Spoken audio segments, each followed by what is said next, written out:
High, আমি ইত্তিকা। Story বুকের একটা পাতায় তোমাদের সবাইকে মিষ্টি আমন্ত্রণ। আচ্ছা, এই শখের বশে রান্না করতে কার কার ভালো লাগে? আমি কিন্তু রান্না বান্নায় একদমই ঢ্যাঁড়স, একটুও পারি না বললেই চলে। কিন্তু মাঝে মধ্যে শখের বশে আমিও রান্না করতে আসি। তো আজকে আমি ফার্স্ট টাইমের জন্য ফ্রুট কাস্টার্ড বানাবো, তাই এখানে ফলগুলো ছোট ছোট করে কেটে নিয়েছি।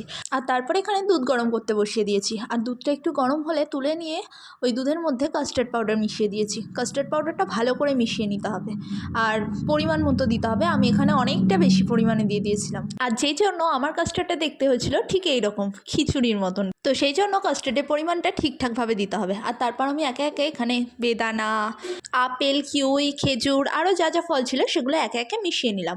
আর সবগুলো একসাথে ভালো করে মেশানোর পর আমার কাস্টার্ড রেডি। আর শেষে আমি ওপর থেকে একটু কাজু আর চেরিও ছিটিয়ে দিয়েছিলাম। যেহেতু চেরি ফল আমার ভীষণ প্রিয়, তাই চেরি ফল ছাড়া তো আমার কাস্টার্ড ইনকমপ্লিট থেকে যায়। আর তারপর এটা বাটিতে সাজিয়ে নিয়েছিলাম। আর সাজানোর পর এটা দেখতে এতই সুন্দর লাগছিল যে কেউ বলতেই পারবে না এটা খেতে মোটামুটি হয়েছিল। যদিও যার জন্য বানিয়েছিলাম তার কাছে নাকি ভালোই লেগেছে। আর যেটা শুনে আমার রান্না করার আগ্রহটাও বেড়ে গেছে।